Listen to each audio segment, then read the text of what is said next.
It's 11:59 p.m.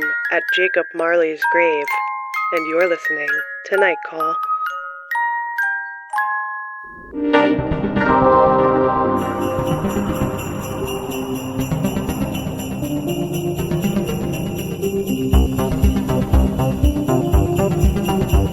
Hey everybody, and welcome to Night Call, a podcast for your holly days and jolly nights. I'm Molly Lambert, and with me in Los Angeles is... Tess Lynch, and over in New York we have... Emily Yoshida, your ghosts of Christmas past, present, and future. Well, this is a very special episode where we reflect on the night calls we've had this year and all the things that happened on Night Call. But I wanted to pose a question, much like we originally started our show, deciding which of the members of the movie Zodiac we are, which we can maybe cut to a clip of here, even. What are you guys feeling? What's your sign? What's your zodiac? Well, I said, because Tess just showed up here today with a stack of papers printed out from the internet, and I decided that means that she's the Robert Graysmith. And I just took that. Well, because he's the one who, does all the research and has all the papers, all the files. He's a doodler. Yeah. He's a doodler? I'm a doodler.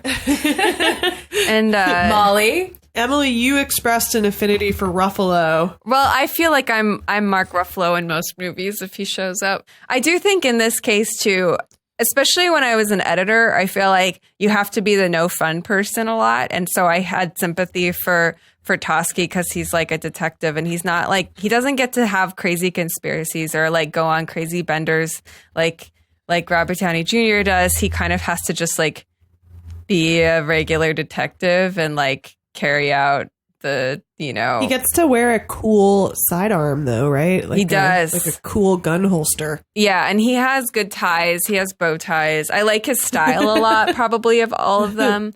I do like how he kind of, as things go on and as Graysmith kind of takes the case into his own hands. I love the way that he sort of secretively aids him by saying, well, I didn't tell you this, but blah, blah, blah. So, yeah. So, I don't know. I have a soft spot for Tosky, and I feel like nobody else would pick him also. So my friends have a Columbo party apparently every year. It's a Columbo Halloween party where everyone just comes dressed as Columbo. Great. And this year it was apparently Columbo or Mark Ruffalo and Zodiac. Nice. I feel like this is all pointing towards Molly being Avery, which I think is, I know you want that houseboat.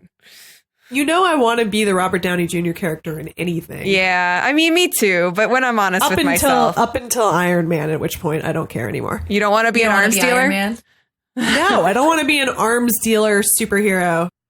There's just a string of performances where he's so amazing. Yeah. Starting with Less Than Zero. Yeah, I was going to say Less Than Zero. RDJ is not too shabby. He just is himself. Chaplin is a good movie. I enjoyed him in Wonder Boys. Yeah, there's just, I love Kiss Kiss Bang Bang. There's a long period where he's really great in everything. And then he had that last little comeback and now he makes Marvel movies. Yeah. That's our final answer. Molly is Avery, Tess is Graysmith, and I'm Tosky. And that's it. There's no more argument. That it's settled. I was thinking maybe we could decide which of the ghosts of Christmas past, present, or future do you identify with? So the ghost of Christmas present is the big fat guy with the fruits and all the plentiful a turkey around him and I think stuff, so, right? yeah. He's a jolly man. And then the ghost of Christmas future is the devil, basically. I believe it's the ghost of Christmas past is Jacob Marley? No. No. The ghost of Christmas past is a little boy or girl. I feel like it's a child. It's an angelic spirit. Oh, says okay. Wikipedia. And it brings you to your own Christmas in the past? Yeah. You get to look at a Christmas in the past. And then the Christmas present is you go to your nephew's party that you didn't actually go to. And they're like, where is Uncle Scrooge? We all love Scrooge. Everyone misses him. And then his wife is like, isn't he kind of a horrible person? And they're like, oh, he's a family. holidays. Don't they sing "Thank you very, very much"? Or no, that's when he dies. That's in the future one. Well, the future. And then everybody's celebrating his death. and Everyone's dancing on celebrating his grave. death because he wouldn't let anyone have time off for Christmas from work. Ouch. I feel like the Ghost of Christmas future is pretty cool, pretty metal. Wait, Yeah, what's the the Ghost of deal with it Christmas. again? That's the one who's like the scary, He Oh, like yeah, throws the him into specter. his grave. scary one Okay, that yeah. shows you your grave and it's like, this is what happens if you don't repent. Yeah. I really liked A Christmas Carol. Did you guys get into like Dickens and stuff? I really liked it, but I haven't read it or seen it in such a long time. I just love anything where there's like a million iterations of it. Right, And it's like yeah. in the public domain, so anyone can do it. You were trying to get us to do a Scrooged episode, and I feel like we both vetoed that. Well, Meh. there are some other good A Christmas Carol remakes. There's like a Muppet one that's good. Oh, the Muppet one is good. There's a Mickey Mouse one Mickey that one. is like one that I watched a zillion times as a child. Right, they're all just like wedged in that weird part of your brain, and there's something really nice about the format. Yeah. I love when I realize anything is going to be either A Christmas Carol themed or It's a Wonderful Life themed. Yeah, yeah. Are you guys It's a Wonderful Life heads?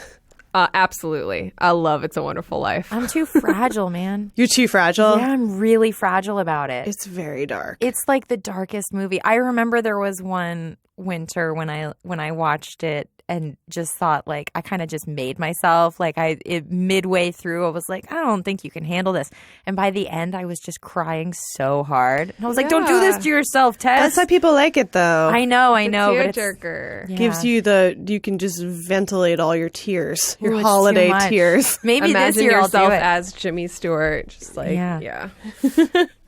I'm Jimmy Stewart. That's my answer to this question. No, I guess I'm the ghost of Christmas past. If we have to choose, I'm an angelic spirit. You're Sure, the why not? angelic spirit. I think I'm present. I like that. I think I'm very paranoid. It's all about like, here's what everyone thinks of you. You should feel terrible. Oh no, but you also just talked about how you like a bounty of sauces, which is what I feel like the Ghost of Christmas present is all gluttony, about. But it's also paranoia. It's like, well, you know. you also have strong negative feelings that you wish to express recently about holiday food. That you realized you actually hate holiday hate food. holiday food. Pumpkin pie has been spared my wrath, but the rest of it can go fuck itself, to be honest. Really? Happy holidays. Yeah, you know what? It's one of these weird contracts that you sign into as a human being where you agree to make the same thing everyone else I mean, you don't have to, but I did this for a long time. You have to make it, and then you have to eat it. You have to sit down and eat it for as long as it takes to finish it. And it's just a terrible soul-crushing exercise in, like, being a lemming. Don't do it. Question reality. Make your own Christmas meal. Next year, I'm having duck confit. There you go. No joke. That sounds great. Yeah. With dipping sauce. Duck a la sauce. Exactly. This is all to say that we are doing a little bit of a clip show this week, and going through some of our favorite night call moments, plot lines, themes, recurring issues that we visited over this first year of doing our podcast. And a lot of that comes courtesy of our wonderful night callers and night calls that we get. So I think we all want to say thank you to our listeners Yeah, for bringing thank us you. all your weird stories and questions and stuff, because a lot of them went to unexpected and fun places. I think we genuinely have some of the best listeners of any podcast. They're just the most interesting. There's very little, like, everyone seems to have something that's so vague in common, where it's just kind of like a weird vibe that we all have in common. And it's led to super interesting discussions across all media. I would also like to we did a live event close to Thanksgiving this year. Maybe we can make it a Nightsgiving tradition. Yes, and that would be great. have Emily next time, and we'll all eat something that's not holiday food. Sauces. We're going to do sauces at every night call event. There will be sauce. Yeah. So we're gonna kind of take a little. I don't think it's definitely going to be linear time wise, but just to sort of meander through night calls past.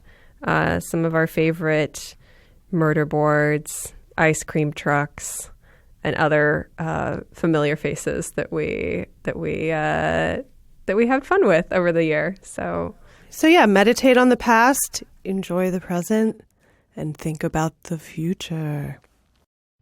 Hey, Night Call ladies. It's 8:44 p.m. in hot Austin, Texas, and I've got a question for you. My name is Maggie, and I just found out what mukbang is. M-U-K-B-A-N-G. It might be mukbang. And I want to know what you girls think of it, because I think it's horrifying. And I also feel that it's a tool that anorexics could use to, essentially get their fix without eating food. Yeah, so if you guys can weigh in on mukbang or mukbang, I appreciate that. Okay, thanks. Bye.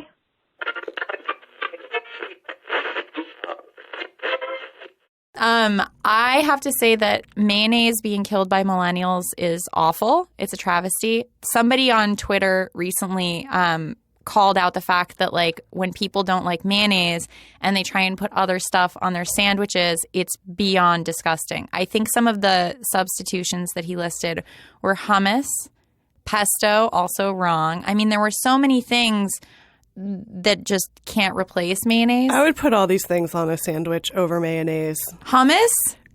I mean, if it's a pita. Okay, the thought of mayonnaise Right? in a pita bread just made me, like, throw up. Oh, I Ew. love it. And tzatziki, which is like mayonnaise adjacent. So I know tzatziki is fine because Yeah. tzatziki is yogurt. It's just a mayonnaise So problem. it's the fact that it's not dairy. It's like uncanny valley It's for like you. the texture. It's like it's like gross. It's like I hate the taste of it. What about tartar sauce? That's the exception. See, that's my thing. Aioli, tartar sauce. If it's in something and I can't taste it, it's like, good direction. Okay. If I notice it, it's bad. It's this bias that you have against what mayonnaise stands Again, for. it's like, no, it's not. It's like literally sometimes I'll like try something and be like, oh no, there's mayonnaise in this. Oh, Like, no. I'm out. Like a dip, it ruins a lot of dips for me. Okay, yeah. I mean, it's definitely better to err on the side, I think, of yogurt or sour cream in a dip. I bet I could make you a dip with those ingredients, sneak in some mayonnaise, and you'd have no idea. I'm saying if you sneak it in and I have no idea, then it's fine. If it's in like a deviled egg, maybe it's fine. Deviled if it's eggs. like mixed up in a yolk. If there's something else to like. So if you make it more mayonnaise-y by adding yolk. But again, it's like something is like swimming in mayonnaise. I'm just like, Well, so swimming in grossed anything's out. a bad idea other than the sauce they have at Din Tai Fung, which is Yeah. the black No, soy vinegar sauce and the soy vinegar sauce can stay. and the ginger. I'm just saying, there's so many other sauces that are better. Also, Give me your isn't- sauces. Isn't mayonnaise like a spread? There's no time that I don't want mustard more. What kind of mustard do you like? Just like any kind. Really? Yeah. My parents think I'm crazy because I'm into yellow mustard. I like yellow mustard. They think if that's it's like- on like a hot dog or something. I think it's trashy people's mustard. They eat the It like is trashy whole people's grain mustard, but it's good. So the 5 mother sauces, I don't know if you have any feelings on these in French cooking. Go on. Bechamel, velouté, espagnole, French tomato sauce that has a name that I forget, and hollandaise. I mean, Are you going to nix hollandaise because it's too much like mayonnaise? no, I like hollandaise. You're such an enigma. I don't know where you're coming from half I the time. only ever have it on Eggs Benedict. I've like made it. I feel like I went through a sauce You can make it in the making period. microwave. I like mustard the most, I think. Mustard does the most work. Limited capacity for mustard. Did you turn on soy sauce?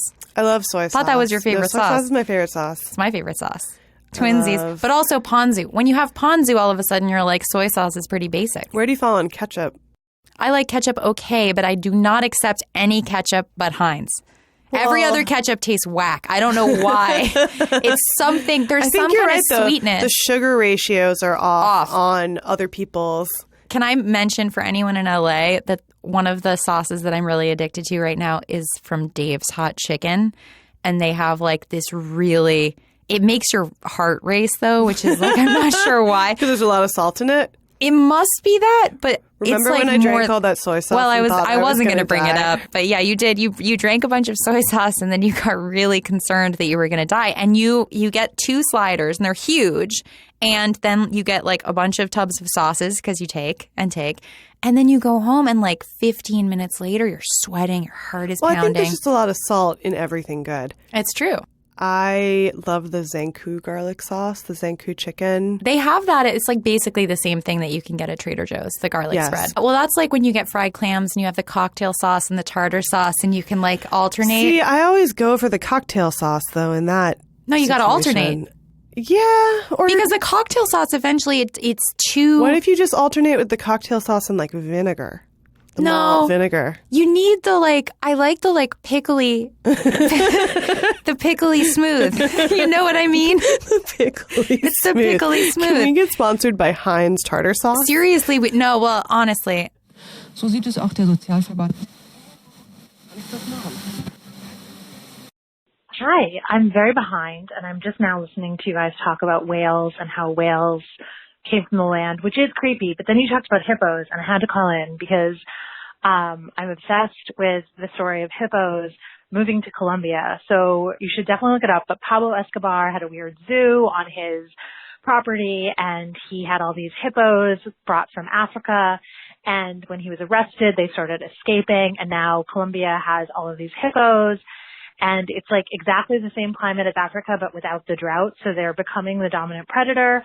And everyone thinks hippos are cute and cuddly, just like Carvel did, but actually they are dangerous and terrifying. And I think like the second or third most like deadly predator. So it's a huge problem. And Colombia doesn't want to kill them because Colombia has reputation problems. And so it's just becoming this like epic problem. And they're just everywhere. And it's an amazing story. And I just thought you guys should know. So, happy night call.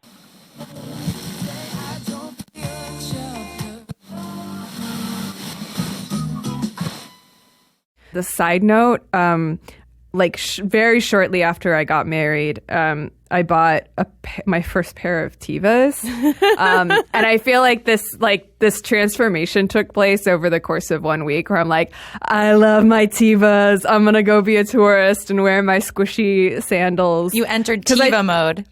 Seriously, because like when it's raining that much, you can't even really wear boots because it'll just get inside the boot. So I just thought, why fight it? Just be barefoot and let the water wash over your feet. You became a forest crab yourself. I did, yeah. I became slightly amphibious. So we were leaving Nanzenji, which is this huge Buddhist temple. And of course, as we were leaving, like the 5 p.m. was the closing time. So we couldn't be inside anymore. And then it just starts pouring down rain. So we were just like running, like bolting down this path, trying to get back to the subway, which basically took an hour because it would start to lighten up and then we'd start walking and then it would start pouring again and we'd like find shelter under the nearest thing. But we were staying outside of Kyoto in this like a ryokan, which is like the kind of a bed and breakfast, like the Japanese version of a bed and breakfast. And the one we stayed at is like they had this riverside thing where they turned off all the lights at a certain point so you could see the fireflies, which was so funny because it reminded me of you, Molly, because there were like 3 fireflies on the river. Oh, because you were nights. with me when I saw the fireflies in New York, and I was like, You lost your shit. flipped out. What are those? Yeah. Well, I think I've said this before, but this is like a lot of LA kids I know have this thing where the only place we've ever seen fireflies is on Pirates of the Caribbean. Yes. You know? Wait, so at this bed and breakfast, did you have to have communal breakfast and dinner? Yes, it's Yeah. very old school. Communal and formal, tables and you're are, like, are Tessa's worst nightmare. They are. you don't have to talk to anybody else there. There we Except this place, like many of these types of super traditional, like I would say like fancy ryokans, had geishas. Like they come through and they like perform some kind of dance or whatever. But then they come through and they talk like to each table. And you have to talk individually. to them. And you have to talk to them. And it's like the one of them that came through and talked, she spoke a little more English and it was okay. But then the rest of them mostly don't. And so I was speaking to them in Japanese and my Japanese is really bad. I would rather be at a communal table with the other people who are staying than with a geisha. What did you guys honestly. talk about? Like, oh, where are you from? And I found it to be supremely awkward. But like the drunk businessmen who were there for dinner got a kick out of it. So this campaign was started a few years ago in Kyoto to get more people to use public transportation and to use the subway. They decided like the best tactic to attract people to the subway would be to make like cute anime girl mascots for the train. And so it's called like the Moe Moe Kyoto like campaign.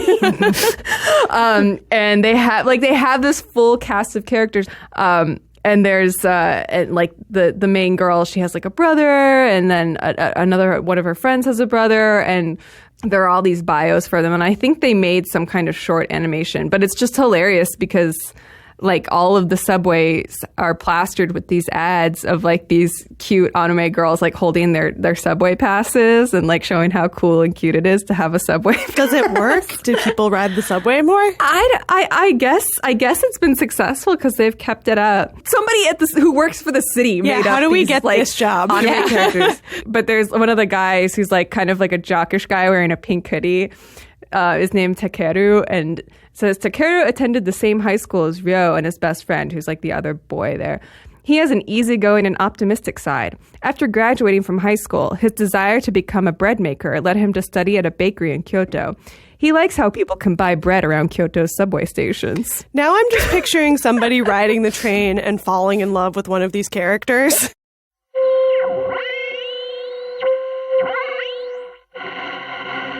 Hey, I think I called the right number. This is Dylan. I'm leaving you a night call. So, something about targeted ads.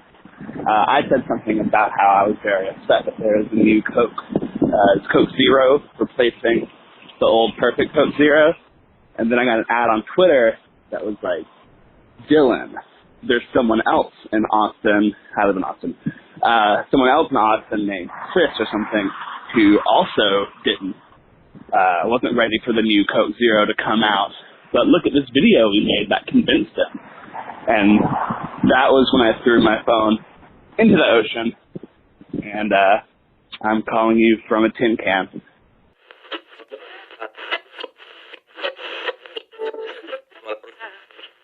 No, but you know, it's like the things I find charming about it are like the fandoms and stuff like that. Sure, and the goth fandom for Disneyland has always been like by far the best Disneyland fandom. Yes.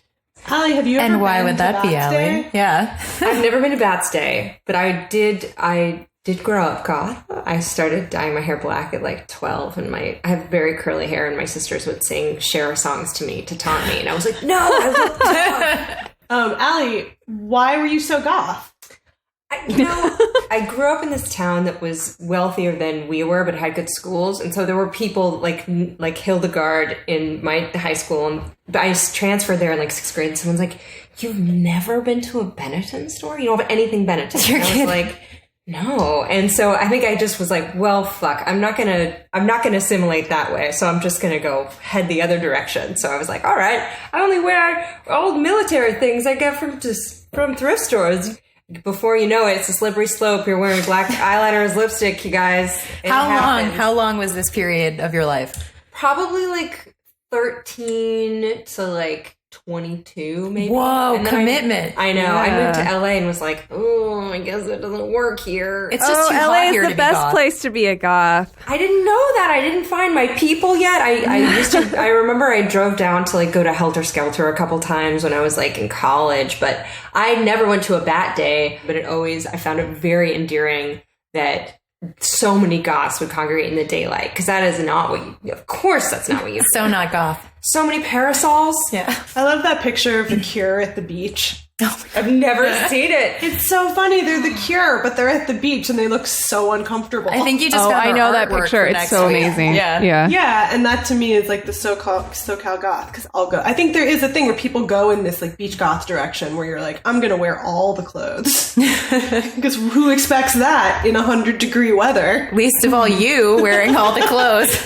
That's what I mean. It's hard to be goth here because it's like, what do you do? Like No. the black tank top? You just like go pastel goth. I mean, the real reason I could never be a goth, because I tried in 7th grade. I was like, I'm going to be goth. But I don't like wearing black, and every time I wear black, I'm like, I always feel like I'm going to have to go to a choral performance. yeah, there's some of that. I mean, I was like a closet goth, kind of in a very literal sense. Like I had a closet that had a bunch of goth stuff in it, but was by no means my daily wardrobe. I But wasn't every goth, once but I had a goth closet. I did have a goth closet. I had like knee-high lace-up boots that were like pointy and had like a heel that I couldn't walk in. I had all these like black petticoats and like like anything that my grandma had that I could take, like, or inherited from her that was black, I would take. So all this sort of like decrepit, lacy shit.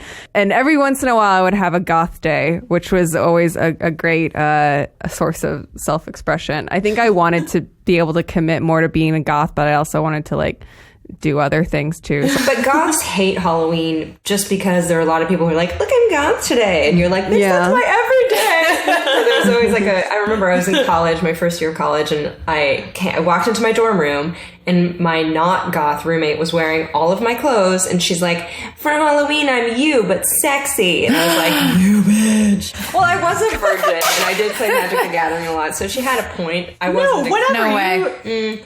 I wore a lot of Nobody tent got dresses. laid more in college than the people who played Magic the Gathering, at least at our college. That's true. The LARPers had like the biggest sex scene. They were all Every like, weekend, too, it was like you have no plans, but You the know, LARPers do. You that's have plans. You're not invited. That's exactly what Elon Musk. Well, LARPing invented. is like the most uninhibited thing you can do in public in a group. I feel like it's a really good precursor to sex.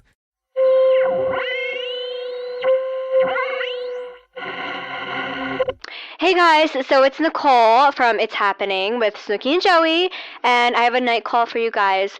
So I totally believe in aliens, and I always have this presence of aliens in my house. I know it sounds crazy, but the Greys I've always been not like attracted to, but always like interested in. And I always feel like there's alien presence around me ever since I was little. So can you tell me about the Greys and what I've been feeling? Some people pre-program their mixes, especially people who play like big shows like that all the time. But also, you know, more honest to just have the ghost DJ. Just like personally, I'm going to keep the dream of DJ Pauly D alive because like... I was going to say, Pauly D might really know how to spin. I think, you know, listen, he has that Italian flag laptop. Like, I think he knows what's going on. We all love DJ Pauly D and fully believe that he knows how to beat match. Oh, I would 100% have sex with him. Like... 100%. Yeah. It wouldn't take anything. It would take no effort on his part. Well, I'm just saying, you know, Nicole called into the pod. So Yes. we do have a connection. Snooki called in. Yeah. I saw that. I need to listen to that. I'm obsessed. Snooki, tell your aliens to send DJ Pauly D to night call. Yes. Tell Snooki, you can tell Pauly D that I have been to Italy, and even though I'm not Italian, I was raised Catholic, and I am DTF. I live in Los Angeles. I am easy to find.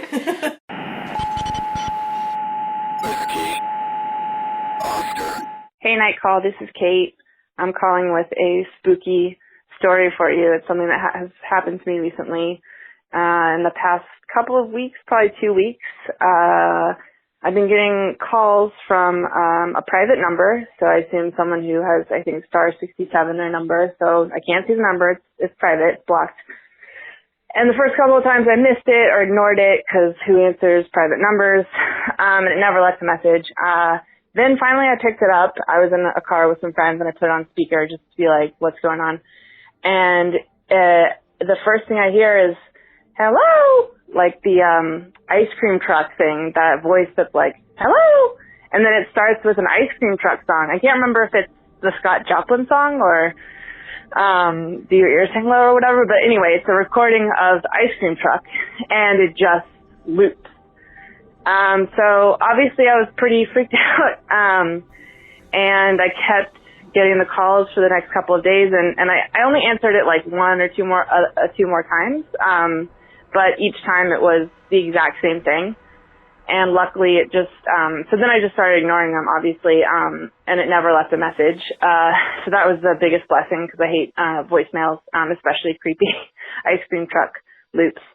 But so this got me thinking, if you all have ever had an experience that made you feel like you were actually trapped in a horror film. But luckily the calls have actually stopped. I almost hesitated to make this call because I didn't want to jinx anything. So anyway, that's my spooky story. And let me know what you think. Okay, bye. Kate called us with a night call about how she was getting mysterious calls from an ice cream truck that would say hello. Hello. A scary ice cream truck. And she didn't know why. And we heard about it a lot. A lot of people suggested a Reply All article episode that implied it was a scam. We were waiting to see if we would ever find out. And now we found out! Tess, would you like to do the honors? I would love to. This comes from Kate. Hey, Night Call. Per your request, I called back and left another message explaining what happened. Here's a backup email in case my call cuts out again. I'm in a rural area. Sometimes service is bad. We're relying on the email because... Oh, right, because also she called back and it got cut off. That's why we were like, we're never going to find out. But now, okay, go on. Okay. Back to Kate. The big reveal came as I was leaving New Orleans a few weeks ago. Some friends came over to say goodbye, and when they said, we have something to confess, I realized immediately that they were the ice cream truck ghost. They would call me, number blocked, and hold the phone up to this YouTube video, which she links. I had apparently mentioned to them in passing several months ago that I used to live near an ice cream truck depot in Brooklyn, in Bushwick, off the Morgan L stop. So I would often hear the hello and the songs from my window. I probably should have placed this together, but instead I spun out an elaborate and terrifying theory in my head. Story of my life! Anyway, I'm relieved it was just my friends being goofy. However, I still believe that ice cream trucks are deeply haunted. Wow. So it was interesting. Yeah, everybody, we got like 15 emails or something suggesting we listen to this Reply All episode, but there were differences between what Kate had originally described and the scam that they looked into on Reply All, which obviously is such a good podcast and you should listen to. But yeah, it was just her friends punking her. Right, which is also scary. It is kind of scary. But it's funny that you would mention something haunting and then forget it, because that's totally something that I could picture It's doing. also funny you would forget mentioning that you lived next to an ice cream truck depot. Yeah, that's awesome. Because that's hilarious and awesome, but also it makes more sense that way because it's such a specific Brooklyn. Everybody in Brooklyn is like, oh yes, the ice cream truck that goes, hello. This next night call is from a true stan. Hi, I'm Emily's mom, and I remember 2008 because Emily and I went on a road trip across the country from Arkansas to Washington State. That's all I was going to share, some details about that. Bye. 25 they, 23 they. Followers that know us from the hoodies days have definitely heard us at least make threats to a Big Chill special. I liked this movie. It was sad. Why sad? Well, I mean, maybe it wasn't sad. I don't know. It was definitely less like peak 80s than I was expecting. I realized like as I was watching it, I was like, oh, this is like 1983. This is kind of like almost still a 70s movie. It's just kind of like a story about some people with some problems. It's very much like a play. It's a total play. And I saw that it was also, it's kind of like a loose remake of Rules of the Game, he said. Oh.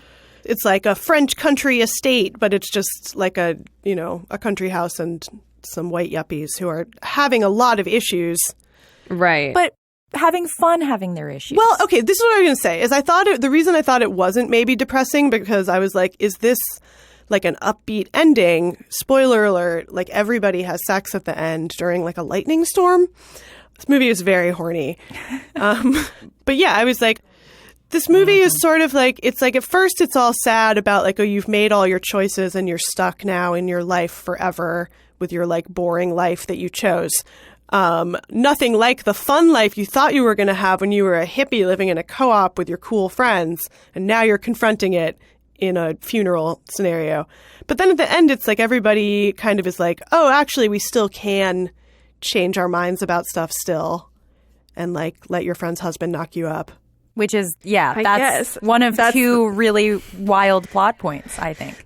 Is that the transformative moment, though? Is that like when everybody realizes they still have that good old hippie commune? I think so, because they're like, we're going to make a baby together as like a friend It takes family. a village. But then there's also the fact that Nick, who's William Hurt, decides to stay in the house with Chloe. It's like a haunted house Tilly. movie. It is, yeah. It's the haunting of Chill House. Yep.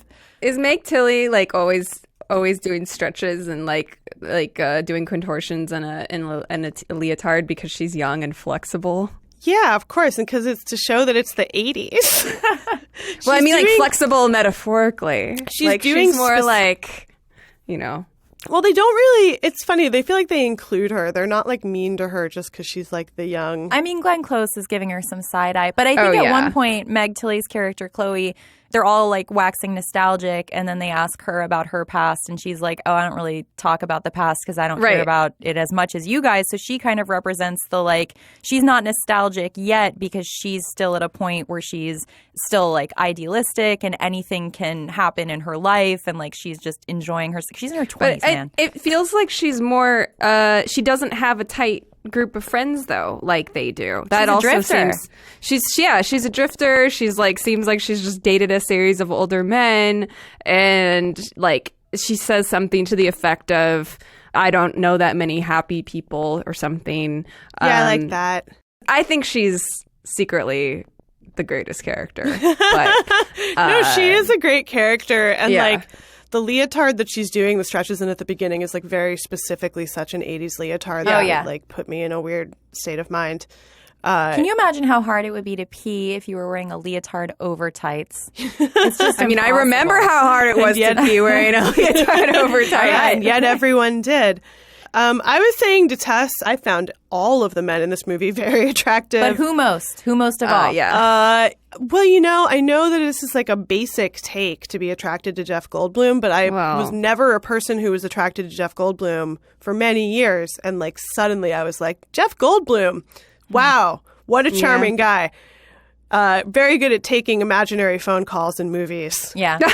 I'll tell you who I was most attracted to, and that would be Mary Kay Place. Oh, well, Mary Kay Place Mary Kay Place is the beating heart of this movie. Yeah. And then there's William Hurt. Yes. Obviously, Nick Carlton. Who's a veteran. He's a Vietnam vet. Impotent Vietnam vet.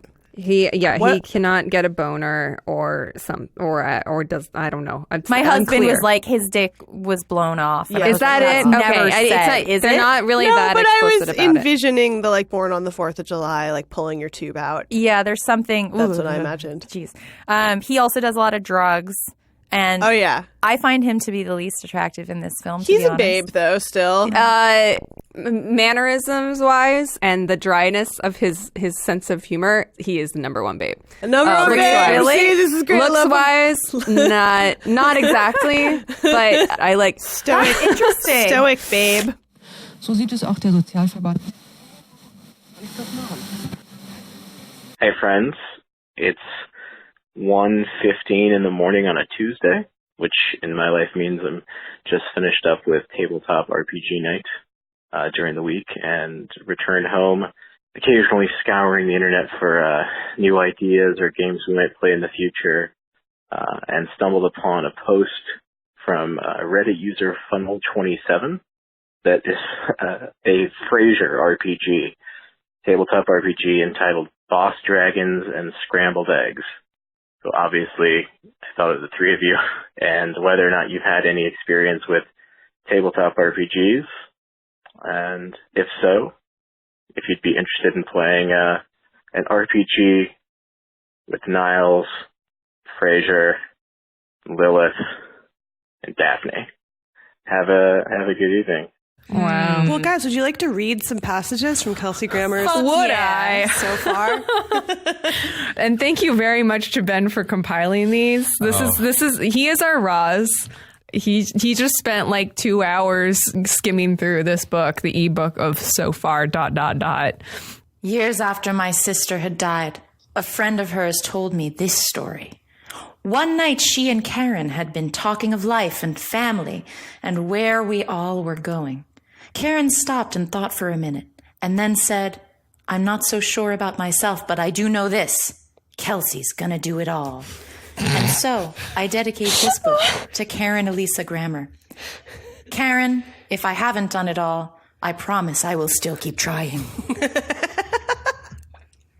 That's pretty exemplary of what this is like. It's like everyone in his life is like, Kelsey, you are the greatest man. You are the golden child. And he's like, I know.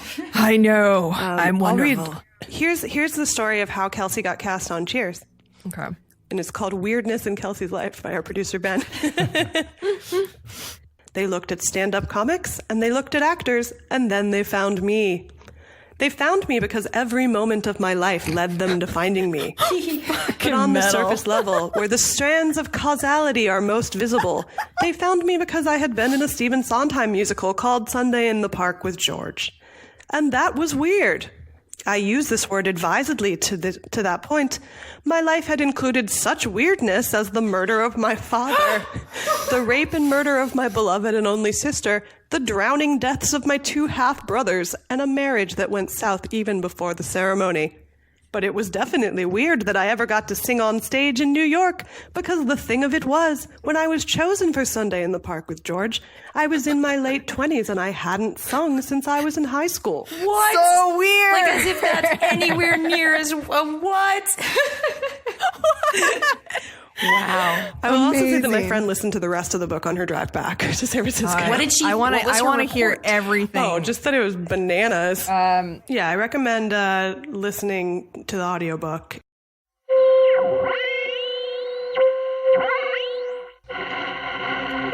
I wanted to draw your attention to this Vox interview with a pair of Harvard Divinity School researchers who published a paper in 2015 that suggested that millennials are substituting CrossFit and SoulCycle for traditional organized religions. I know you have a particular affinity for the occult, and while this may be its exact opposite, it may hold some interest for you for that very reason. It feels like another instance of new businesses filling the vacuum created by the loss of old institutions. Guys. Well, as a person who's, as I was saying, my favorite hot take on everything is, it's church! A Star is Born. We all saw A Star is Born. Emily saw it first at a film festival, and then we all saw it when it came out in theaters. And the only moment that made me feel something very deeply in that film, spoiler, was when he wet his pants at the Grammys. And I like got down in my seat. I like hunkered down and I didn't know whether I was going to cry. I was like really disturbed, and it was a good scene. It's funny because like having watched all the other versions, like I knew that was coming. Mm-hmm. And yet when it happened, when they like got up to like, I was like, she's going to win the Grammy and then he's going to get on stage and make the speech, because that's what happens in every version.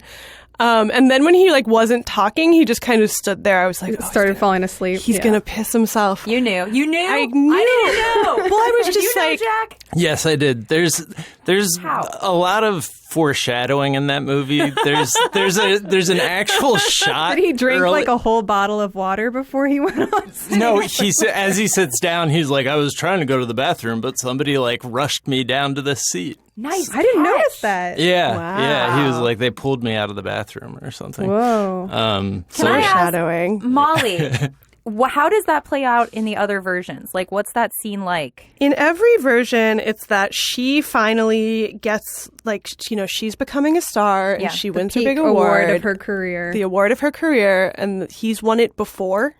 And then he gets up there and just like ruins it by being so embarrassing.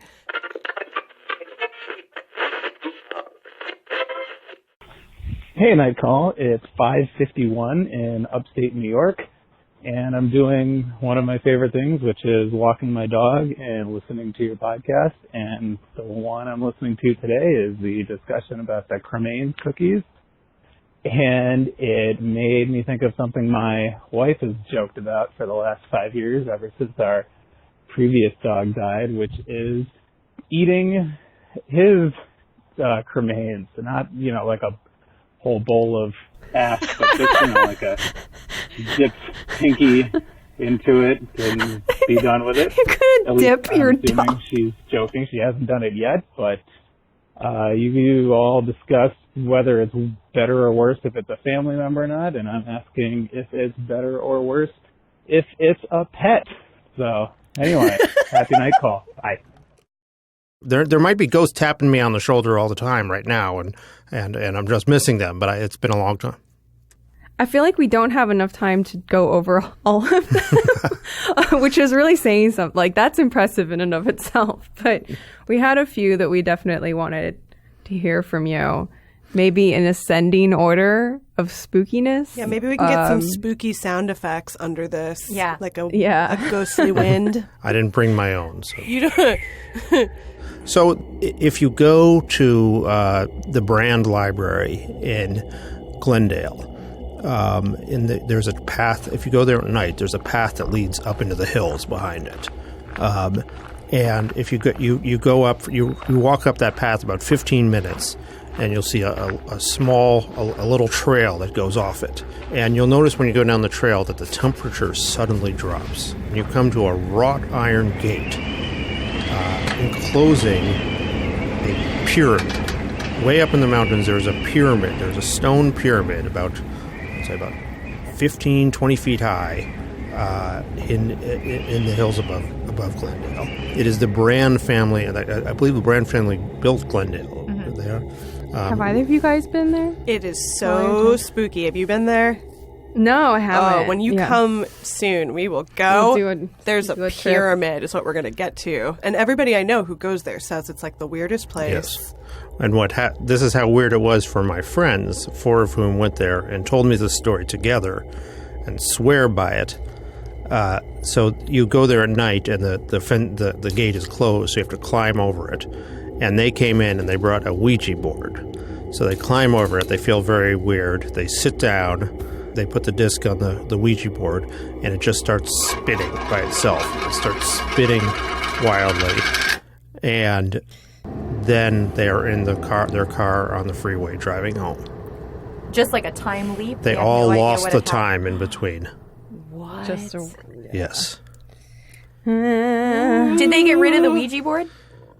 I don't know if the Ouija board was with them still. Interesting. That's what I It wanna might know. still be there. Yeah.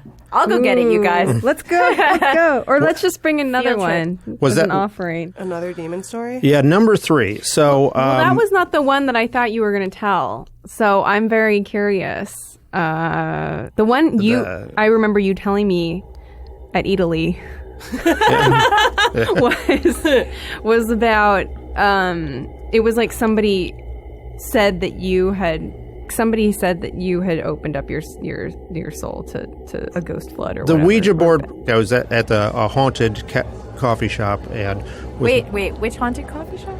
the All-Star Cafe that used to be in the Knickerbocker Hotel, in front of which D.W. Griffith died. Okay. I think the hotel has been bought by Scientology now, and the cafe doesn't exist anymore. But they claimed it was very haunted, and they had a Ouija board, and my friend and I were playing with the Ouija board, and the boards it started telling us horrible things were going to happen to our friends. It sort of it was spelling it was the quickest a Ouija board has ever worked for me. It was saying like if one friend of ours is going to die in a car accident, and it was like, but it was kind of like jokey, horrible things. But we asked him who he was, and he said he was a 9-year-old boy named Max, and he spelled that. And as we were leaving, we said to the owner, and he says, "Did you get anything on the Ouija board?" I said, "Yeah, someone was really going crazy." They were like, "Oh, was it Max, the 9-year-old?" What? But wait, were a ton of people bringing Ouija boards to the coffee shop? Did they? There have was a never Ouija a board ton of there? people in that. They had a Ouija board there. Oh, it was their house Ouija. So it might have been weird. That's crazy. Yeah. Around the time that happened, and talking to my friends with their Brand Cemetery experience, I was at a group dinner, and there was this old Native American gentleman. This is the story I think that you told me. It was sort of a shaman type, self-styled shaman, but a lot of people held him in very high regard. But I started chatting about these ghost experiences, and he looked at me and he said, "You shouldn't be fooling with this." And I was like, it's no, just having fun with the work. Kids will be kids. What are you going to do? And he kind of looked. He was like looking in the space around me, and he's like, "You're opening yourself up to the spirits." And I said, "Well, they're welcome to come visit. I don't have anything against them." He looked at me more, and he slammed his fist down and was like, "No, you are a coffee cup. Your coffee cup is empty. The spirits are coffee. Coffee wants to be in a cup." What?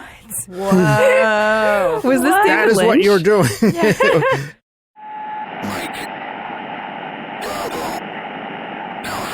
So you guys finally got around to seeing Phantom Thread. We did. Tell me about your experience. Well, now I have an excuse to post the caption, "Give me thread till I'm dead," that I've been planning on. I'm going to let Tess take it. Oh, Tess, don't do this. Tess, encouragement? I have a lot of good things to say about Phantom Thread, things I liked, but in the end, I'm going to say that I probably liked it the least of all of us. Interesting. Two of my favorite scenes that I thought made it a great movie for me alone was the dunking of a spear of asparagus into congealed butter, the sound effects of eating. I love all of these things. And then there was an exchange between the House of Woodcock. Get it together. How old are you? Get it together. Look, I thought it was a very, very funny movie. I thought it was beautiful and very luscious. And I also was kind of like, I don't care very much about the relationship between a narcissistic artist and his muse. Molly's sitting here like gleefully she loved it. I loved it. She loved it. I loved it. And then I went home and I made a list. This is the first time I've taken notes for the podcast. Ooh. I'd like to read Grace Smith. I'd like to read my notes. Phantom Thread. Notes. Eyes Wide Shut is my first note. My second note is Sam and Diane. The Phantom of the Opera. Pret-a-Porter. Wuthering Heights. Those are my notes. Pret-a-Porter, the Altman film? Yeah. Oh my God, let's bring it back. The most hated Altman film of all time. It's so good. Yeah, It's it is what it is. How would you describe your feeling after leaving the movie? Because I had a very particular one. I mean, you said you really needed a stiff drink. We really needed a stiff drink in like the middle. Yeah. We had a stiff drink break. It does make you, I mean, we're talking about it in terms of Mother a lot too, because I was like, are you more or less stressed out than you were during Mother? And Tess was like, I'm less stressed out, but I'm also like less engaged. Yeah. Huh. Interesting. So I think these two movies are so, like, they hit a lot of the same themes in a way that I think is like, it's very fortuitous that we are doing them back to back. Because it's like this very particular, this domineering creative male persona and his wife / partner / muse living with him. But who else relates to the dominating male persona? What? That's one of the reasons why I had to like go take a drink afterwards, because I was like, I'm both of them at the same time. Lucky and you. I don't know which one I don't know how to feel about this movie. I don't know how to feel about what it portends for.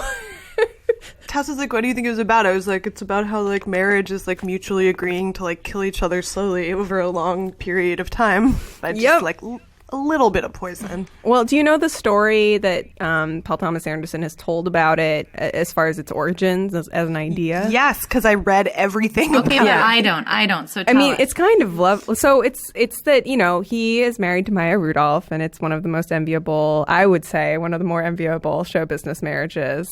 And he's an artistic man, and I'm sure that he's maybe not always the easiest person to live with.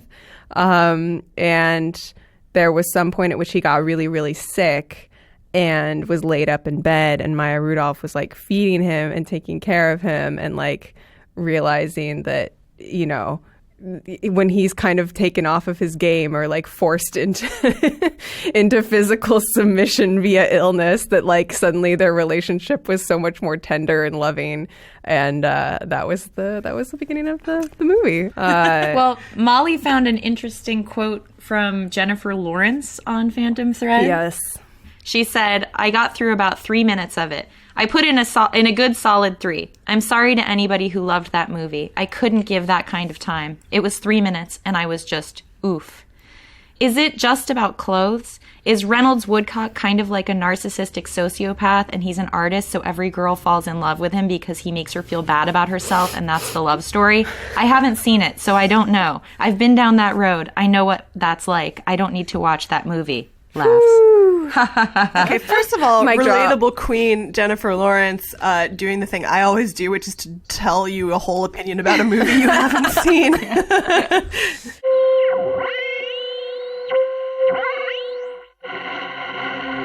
I have a private wood shop. Mostly as a hobby. I do some side work. I've been doing it for years. This friend of mine this weekend introduced me to a friend of hers who had a job they wanted done. And I should preface that by saying that over in a suburb of the city near where we live, back in, I think it was 2014, there was this horrible crime. It was like a murder scene, literally, where a person was killed and some other people were injured. And it was really bloody. And they've had no ability to, like, sell or rent the property since then. And people go in there and sneak in there sometimes, mostly kids and stuff.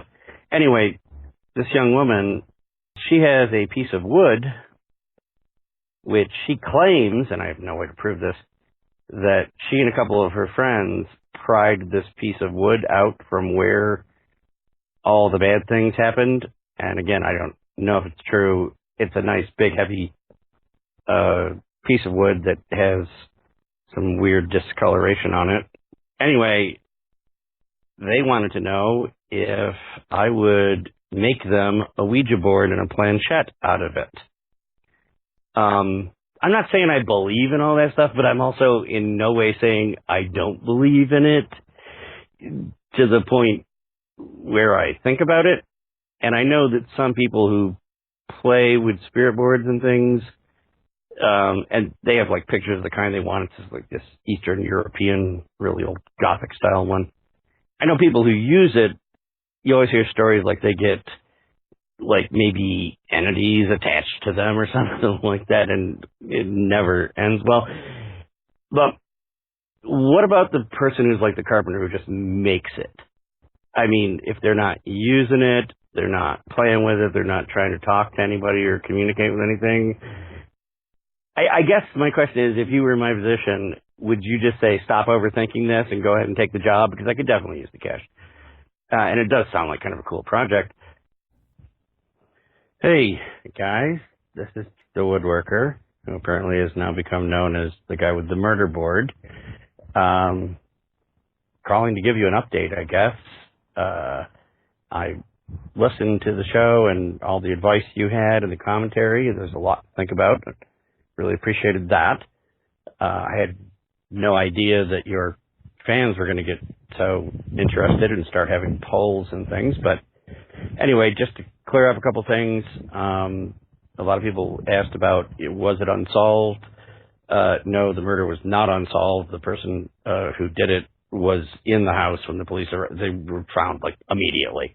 So it's not a thing where you can, solve the mystery and be like Nancy Drew or whatever. I guess the other update is that I did decide to take the job after listening to a lot of feedback, including yours. So that's pretty much it. I got a couple things in front of it, and I already told them it's going to take probably at least 2 months, but I will try to email you some pictures when it's done. No, I do not think I am opening a portal of death to anything. And as far as the questions about the wood that was used, no, I cannot prove that wood had blood on it. It has weird discolorations. I'll send you a picture.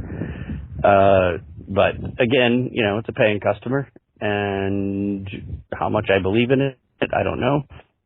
Hopefully my next call will not involve my basement turning into like an Indian burial ground with, tombstones coming up to the floor. But that's pretty much it. And, thanks for answering the question, and take care. Since you mentioned this week about wanting to hear updates on any weirdness going on and my dreams, I'd figure I'd get it out of the way in 2 parts. I've been trying to stay aware of anything odd going on besides these recurring dreams, which I'll get to in a moment. For some reason, my phone's camera has been blurring out or going dark taking these shots. It doesn't do that normally, but the lighting in my shop isn't great, so that could account for it. The only really weird thing that happened took place Friday night. My neighbor Mark was over, and we were in the kitchen talking about the board. While we're talking, all of a sudden we both heard this loud sound. The only way I can describe it is like the sudden burst of wings of a lot of birds. I swear it sounded like it came from downstairs in the shop. Mark said he thought the sound came from outside, but the window was closed. Like an idiot, I grabbed a baseball bat and went down the stairs, creeping and peeking around corners like the guy in a horror movie that you just know is going to be the next one to die. I got down there and saw nothing. As to the dreams you mentioned, it's really only just the one dream, but I've had it at least 5 or 6 times. In the dream, I'm in a house, but it's not my house. The murder board is there and it's completely finished and beautiful, but it's grown gigantic, so it's the size of the entire wall of the room I'm in. I somehow know there's supposed to be a door there and I need to go through it, but the murder board has no door in it, and I'm frantically trying to find a way to get wherever it is I'm supposed to go, but I can't. In one of the dreams, the ink on the board was running down across it. Then I wake up. Thank you so much for that update. This has been a wild ride. So we had an email preceding this that said that the person who had ordered the murder board, she was kind of shamed on social media, called a witch, all of this stuff, and then her parents found out, and they're religious. What were you gonna say? How did they find her? Are they like our listeners? No. I think she was talking about this. I think she told her parents or something. No, I think she told some of her friends, and then her friends started like giving her shit on social media, and then her parents found out, and her parents are very religious, and they were furious. They forbade her from finishing the purchase of the murder board. So our woodworker was allowed to keep the deposit, but that wasn't very much money. And then she said, she wouldn't take the murder board. So now he's left trying to figure out what to do with this thing. If he wants to, I think the options were kind of like burn it, get rid of it. The other one was to keep it as kind of like a showcase, because he sent us pictures and it actually is like gorgeous. It's really he did an amazing job. It's so well done. It's nice work. So he could keep it as an example of what he can do, which I think is probably a pretty good choice, other than it means keeping a cursed object. And then the third one is finding a different buyer. But one who won't use it. Who won't know the origin. Or no, well, I think he was asking if that's ethical. I actually don't think that is. I think you have to tell people. Yeah, he was saying he wouldn't feel comfortable selling it to somebody without telling them it's cursed, but he also doesn't want to sell it to someone who knows it's cursed and wants to use it for wants evil. it for that. Hey, my name's Andrew. There is a traveling museum of the paranormal, and my understanding is that it's a husband and wife who run it. She is, I believe, a medium or some kind of psychic.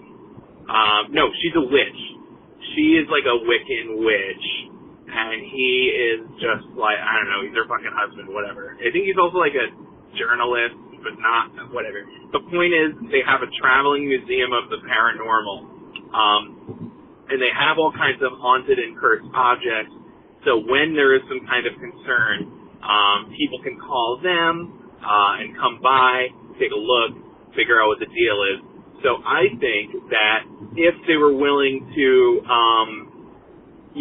like swing by and potentially pony up a little, that the traveling museum of the paranormal would be a great home for the murder board.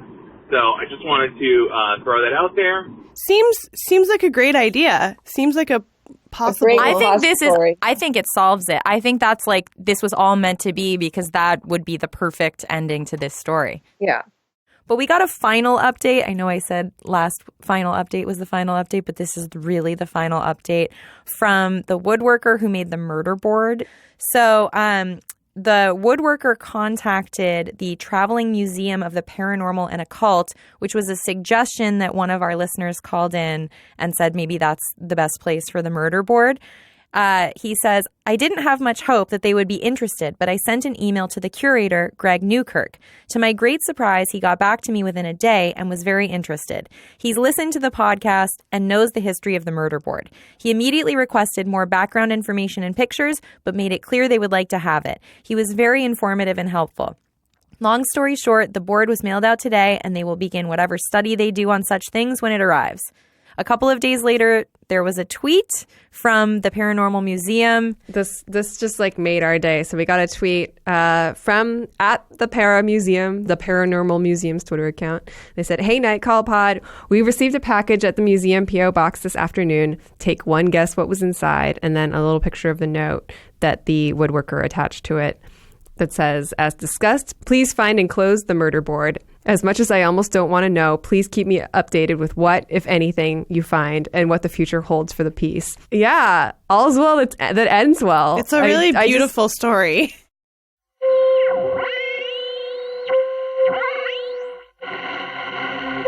What's so great about Art Bell is that, it didn't matter if you really believe in the conspiracies or not, because it's about just sort of going to those weird places of the mind of like, what if, I think to most people, it's like satisfying to make connections where there are none, you know? Yeah. Because like, wouldn't it make more sense if everything did have all these weird interconnections and the world all was a universal theory of lizard people? Yeah. It can just get politicized so easily. But when it's just like, I wonder why that is the way it is. Yeah. It's just like a weird, like, imaginary playground, kind of. Caleb Horton wrote a really great thing about Art Bell that he reposted on his Twitter that he wrote a while ago, but it was just about Art Bell and about how, like, Art Bell is the perfect thing to drive long distances to. Oh, yes. No, that's my relationship with And he was Coast to saying Coast. it's also because it's like, that's when you really have time to like meditate on like, what are those lights in the distance? Like, what's that weird grain silo I just passed? Yeah. And that Art Bell really just, creates this environment where you're allowed to just like indulge in wondering about those things. Like, what if it was planted there by the aliens? And just the Colin aspect too is, it just creates this sort of, it kind of feels like the radio equivalent of the kind of internet that we talk a lot about. That sort of lost the kind of ungentrified, weirdos only internet. Yeah, message board. Yeah, internet. Totally. Like it is a message board radio show. People who care about aliens and who aren't like trying to get the biggest audience possible, but are just like, I have to find all the other people who know about I need aliens. to wave my freak flag so that I can find my people. That was a big reason we wanted this to be a call-in show. Yeah. And the other thing is like, I think that the long drive thing is totally, that is my, it's not like I listen to Coast all the time, but definitely if I was on a road trip, I did. What also is interesting about Art Bell is obviously the ways it overlaps with like Philip K. Dick and people like that, where you're like, how much of this might even just be in your head? Yeah. But also, like, it's very interesting in your head, and I want to know. But it might be scary in there. Seems a little scary in there sometimes. Well, it's like, what are you experiencing? Like, there's enough to make you feel paranoid, but to actually like uproot your life and take action in that. Well, way. that also shows that maybe it's not like just a character, because obviously some radio personas are. Oh like no, I don't think character. It was a character at all. No, but the voice. Yeah. It's such a good voice. He has, he's so great at what he does. Yeah. That, George Norrie sort of demonstrates what is so great about Art Bell that is not just immediately replicable by anyone else. Yeah. So it's interesting to talk. We talk about this a lot because this is what the podcast is. It's like we're like leftist conspiracy theorists and preppers like unite. Radical feminist conspiracy theories. But also like radical feminist conspiracy theories, are real. They're all true. Oh, man. Valerie Solanas was just writing what she knew. Yeah. Please make that the title. This is a hot pod today. Very hot pod. Well, rest in peace, Art Bell, if you are. So that does it for our 2018 clip show here on Night Call. Again, thank you so much to all of our listeners and all the people who called in and emailed and texted us and posted on our Facebook and tweeted at us. You are the engine that keeps the Night Call car going through the night. We also wanted to thank all of our guests. We had such amazing guests this year. So thank you to Claire Evans, Carvel Wallace, Richard Lawson, Richard Rushfield, Andrew T., Jen Romolini, Brooke Baker, Allie Ward, Leslie Moon, Darcy Wilder, Jack O'Brien, and Ryan Johnson at our secret live show, and also the magic of Emma and Anoop. We'd also like to thank our amazing producers, Rachel Jacobs and Ben Hosley, the pro-doer. We'll see you all next year in 2019. It's going to be a good one. We already have like 10 things we need to talk about, so I'm excited. It's wet. It's wet. Oh, also, if you have recommendations for things that we should talk about in 2019, please give us a call at 240-46-NIGHT or an email at nightcallpodcast@gmail.com. We back like we never left. Like we never left, like we never left, like we never left. Now you're tuned into the best. You know we're tuned into the best. With a night call. Night call. With a night call. Night call. Tess doing research, yeah. And she gon' plan for disasters. Molly love the valley, send you articles to freak you out. Emily got the remedy, film and music critic she could be. Capricorns, Virgo and Libra, yeah. We just tell her like it's gon' be.